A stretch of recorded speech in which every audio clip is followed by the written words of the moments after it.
Here.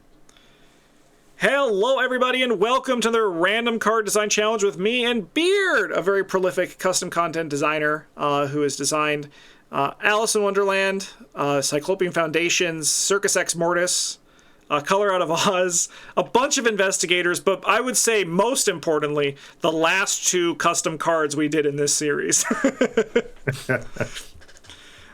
Today we rolled this pirate-looking MFer right here, which is a very exciting card for us to design a card around. So if you don't know, in this series we get a random piece of art, and we are going to design a card for it. And I do think that chat has gone down with...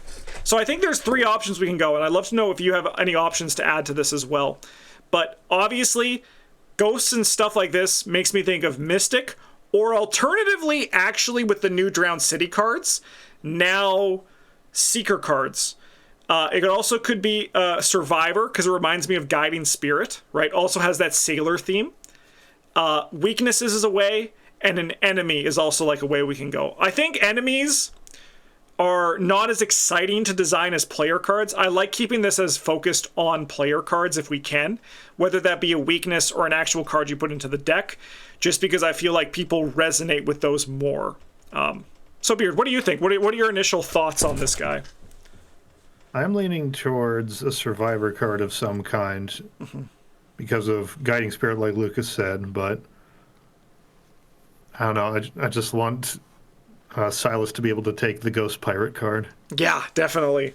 Okay, so let's talk about going off of that. So we could follow a Guiding Spirit type approach, right? Where like it exiles when it dies. But I also thought, like, what if this, like, we just got the Blessing of Nodens, or the Gift of Nodens, but what if this was like some sort of discard skill synergy thing as well, right? Like, because like he's a ghost, it's your graveyard, and if it is a sailor like Silas, maybe that could be like some flavor resonance, right? Yeah. But Gift of Nodens did just show up in my head here. Oh yeah, that's sweet. All right, I agree with Survivor though. I really like this as a Survivor card. So let me just we don't know what it's going to be yet, but I feel like it's going to be an asset, probably, right? All right, this might be a little wacky. I'm down for wacky. What if it is something that attaches to an item and like haunts it for a beneficial effect? Oh, shoot. Okay. Like, we could go ally, but there's a lot of allies out there. Yeah. I think it'd be something fun that you could like attach to one of your cards and just... Like, it's not something you've called there. It's just the thing's haunted. Okay, I'm down. I'll get a card going on this, and we can figure this out. All right. Let me just get this card art saved. And we'll get the art in here. There he is. Everybody's favorite ghost.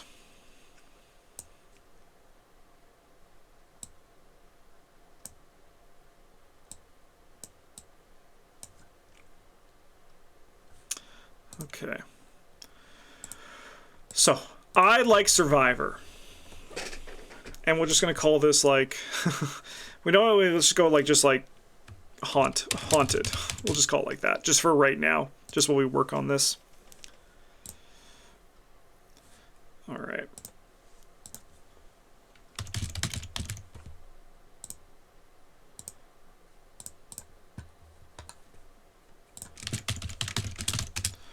Okay, so it's haunting something. Do we want it to be like an asset you control?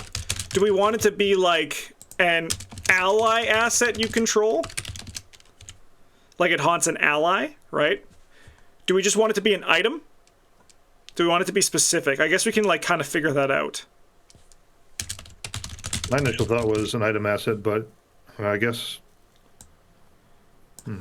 I mean, we can leave it open. We could see what it does and then kind of go from there. Yeah.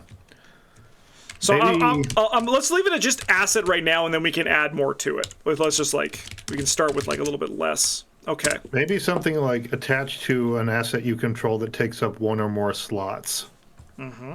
So you can attach it to a wide variety of assets, but not just like, all right, I'm going to throw it on my drawing thin. Yeah, okay. All right, but let's get funky. What does this ghost do?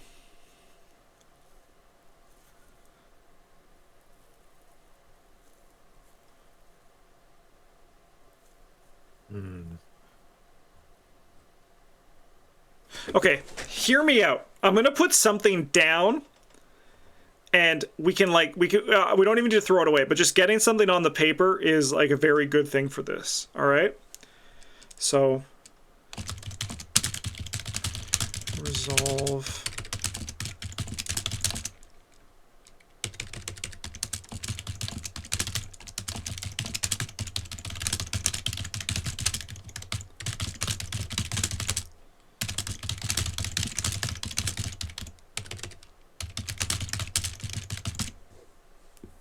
Something like this. Just as a thought.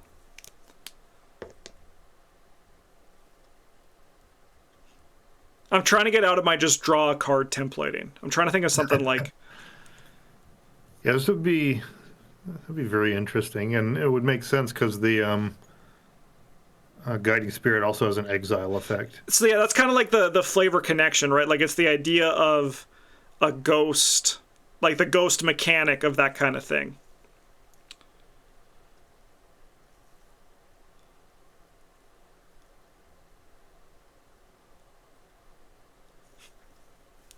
So you exile the asset that's attached to. Yes, yeah, you exile the asset. Okay. Just as this initial thought. That would be interesting to use with, yeah, it just opens up exile stuff for cards that don't normally support it. Yeah. And then it could be like, or remove it from the game if it is a signature card, just for like some future, like that kind of thing, right? Because like Silas and his thing. Right.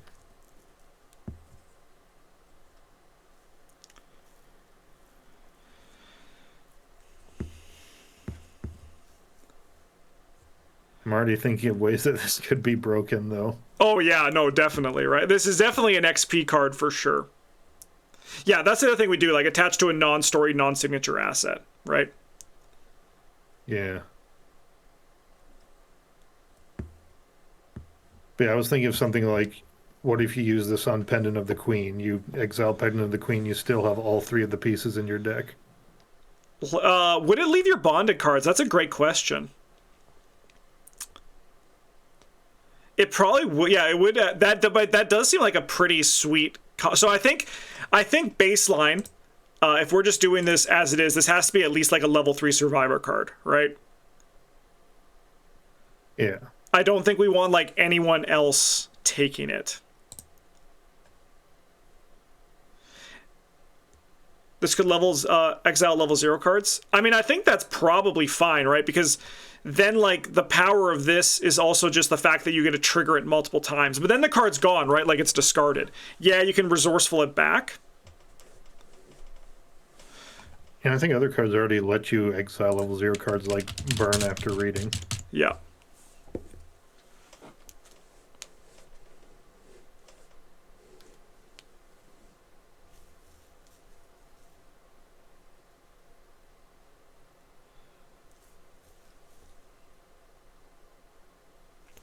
And I think Crispy's right. Like, we could say attached to a non-story, non-signature asset. But I do like the idea of, like, this and Silas being still able to use it on your harpoon, but then your harpoon, like, leaves play. Yeah, I think remove from game for signature. So I'd say yes for signatures, but no for story assets, because that could break scenarios. To a non-story asset you control.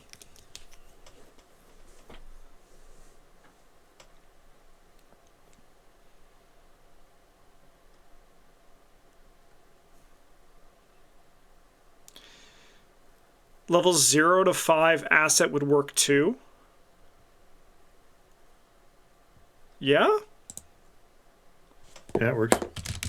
But that would discount the signatures. Ah, yeah. I mean, we could. I'm okay with doing that. If need be. It's one of those things that if it's better to, like, if the card is reined in a little bit, it's probably better. Yeah, I agree. I think it's a small price to pay, right? Silas could still do this on... Don't ask how it works with the hatchet. The ghost can work in mysterious ways.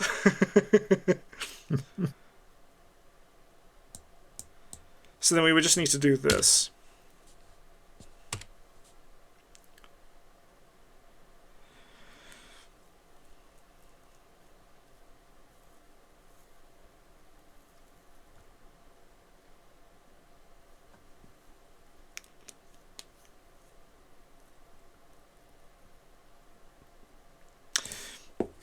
Oh, for the ability, it has to be colon after the first part of the effect.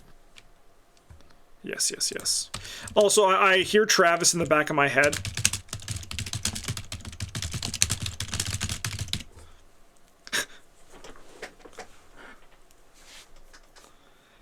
I hear Travis already telling me this should probably remove from the game, and I'm like, Travis, you're not wrong. It's mostly because survivors can recur anything, right? Like, I feel like in other class, if this was like a seeker card, like, or if this was like a rogue or a mystic card, it'd be a lot harder. But in Survivor, like, this effect is probably powerful enough that you probably do want to remove this card from the game. Yeah. Because, like, yeah, it is, like, this card is essentially just, like, action compression. And yeah, it scales up when you do it with more expensive things, but, otherwise, it's not, like, it kind of just scales with what you have. And, like, even if someone just, like, honestly, like, did this with, like, Min and, like, Grim Memoir, like, that's probably good enough that this should be removed from the game, I think. Even on, like, the baseline.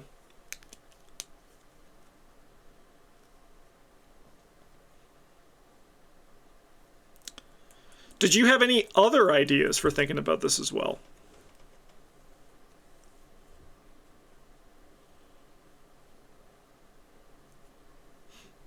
Let me think real quick.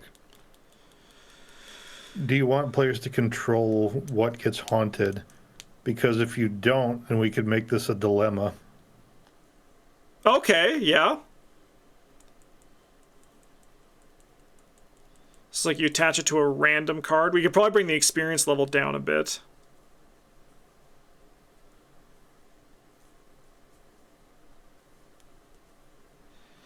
Interesting. I'm not a big fan of the dilemmas mechanically, but that's just my own playstyle preference. Yeah. I'm not a big fan of dilemmas either, but just for the sake of the effect, I was thinking, like, can you really choose what gets haunted? That's a good. Dice God says, if you don't give me a choice of where it attaches and it exiles that, I never play this card. That is true. But it's not a forced effect on the effect, so it's just like, but that's the thing, right? Like, if you take out the control...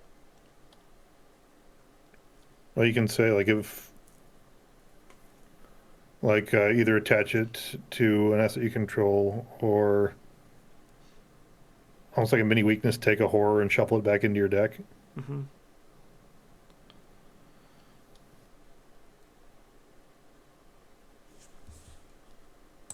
But that might be too much.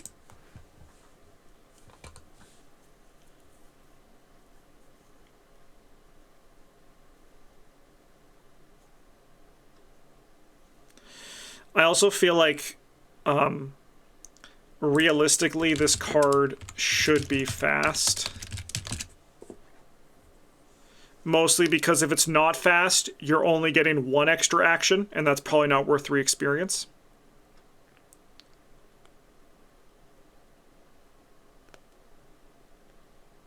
Yeah, fast is better. Yeah.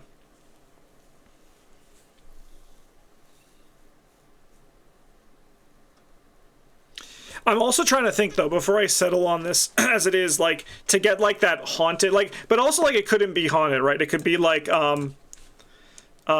the old mariner's gift, right? Or like, and it could be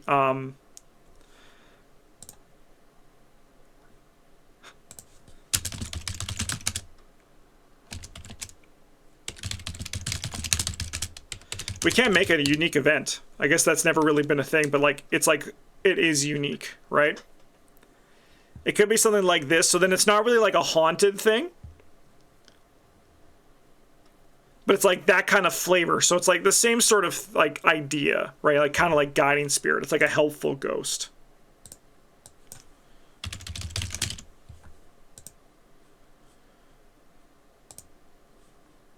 Raven's Quill is unique? Am I just a dummy and I can't find the unique symbol on this? Or they just not have it for events in this? They don't have it as an automatic for events, but I think you can add it to the text line by putting, like in those carrots, UNI. Perfect. Yeah, there we go. That's great. Obviously, like, this is just, like, I'm better for a hookier title, but, like, this could be the thing. Oh, no! It has the unique symbol down in the text box. It's all ruined! You may just have to type it out manually then. Yeah.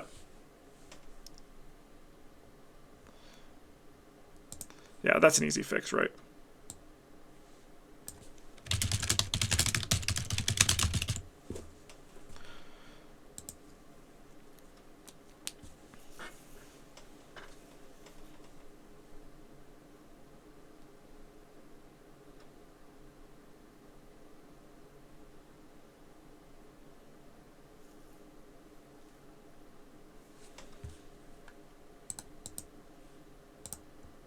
Classic save anyway. Do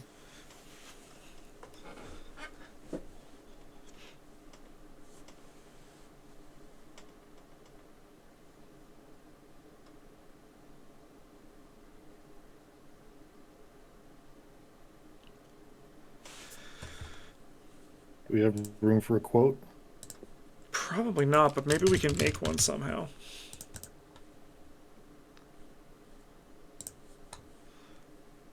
All right. What do you want for the quote? Let's see how it looks. What quote do you want?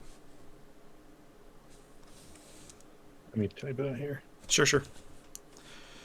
Also, I guess we should have a trade. I'm just gonna put like Boone, just as a see what the whole thing looks like. Is it too much to give the relic trait while this is attached and you don't resolve the reaction? Probably. I mean, let me look at reliable too. Yeah, because I think that would be a different line of text. So I think that's the hard part. Yeah.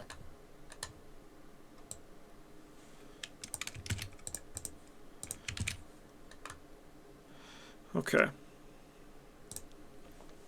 So that's it with the text. Is there any way we can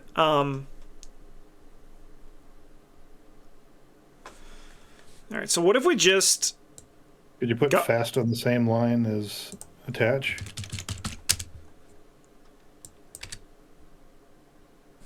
Get rid of that break. Yeah, that would work. Yeah, there we go.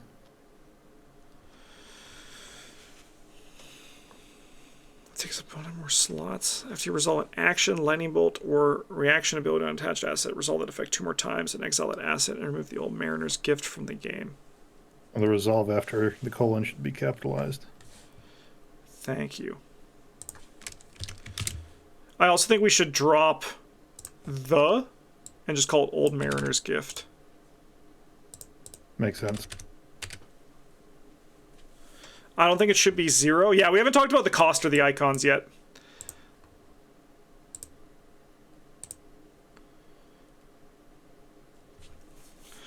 How much would I pay for this? Probably 2, right? 2 is probably reasonable. You're right.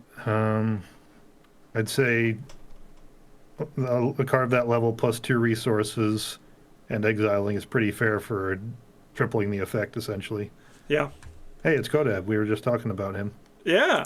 I was shouting out your channel and how you also do this. Yeah, I think 2 is probably... I think 3 is too much. But I think that's a pretty reasonable effect for what it is. And then icons. I feel like we want to make them play this card, so the icons shouldn't be great. Or it shouldn't have any icons at all. Yeah, it's a ghost gift, right?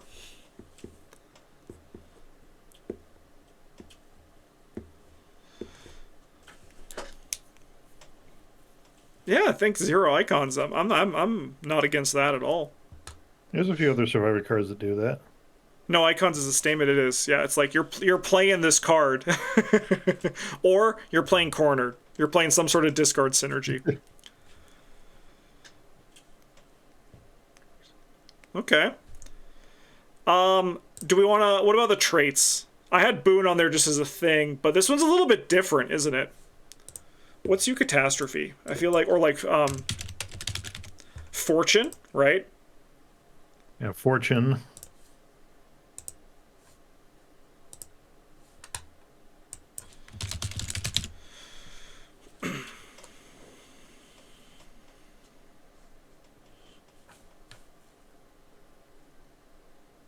I'm not sure if it is blessed or cursed. I like Boone as well. It's like a Boone and a fortune. Fortune Boone is good, or Boone Fortune. That looks pretty good. I don't think he's blessed. I don't think he's cursed. I think the old Mariner is just like, he's just vibing, man. He's having a good time, you know?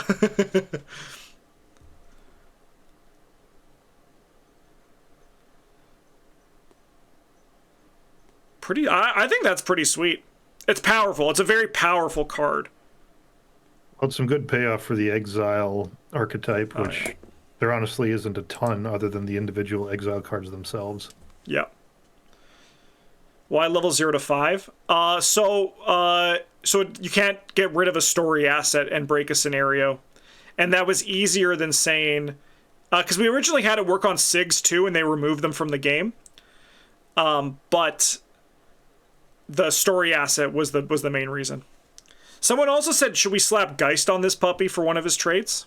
I like it, but I also don't think so, just because that treats more like an asset thing, and I feel like the third trait will make me go cross-eyed.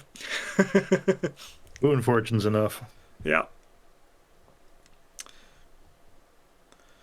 I think there's a space missing between the 0. Do they really have a space there? I mean, you can also make it a longer one by just putting 2 dashes in a row.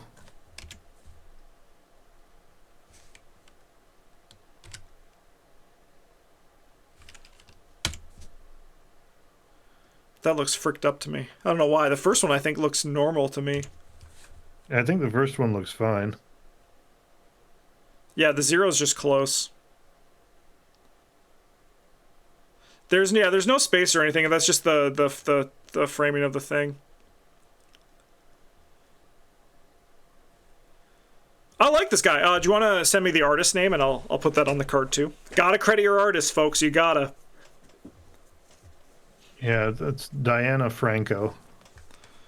Like James Franco for the last name? Yep. Perfect.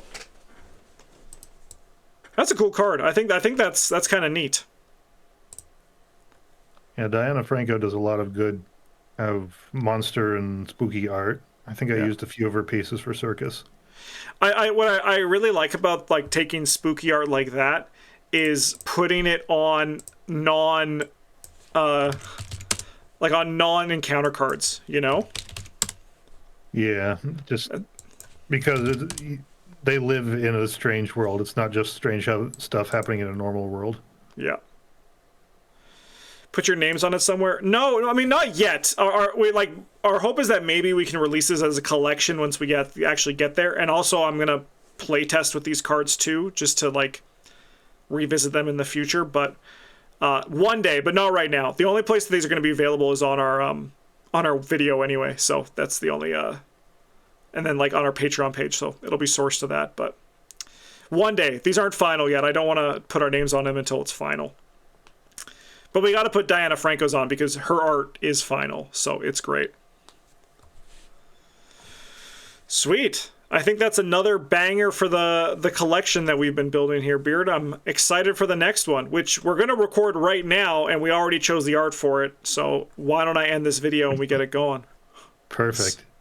Thanks for watching, everybody. I hope you enjoyed this, and I hope you want to play with Old Mariner's Gift, because, I mean, I know I do. It seems like a very fun card. Thanks for watching, everybody. We'll be back very soon for another one of these. If you want to support the channel, you can do so by liking, commenting, subscribing. If you want to support Beard stuff, play his custom content. Most notably, as Beard always tells me, the Investigators. The campaigns are good too, but there's a bunch of player cards that Beard made too that you should definitely check out.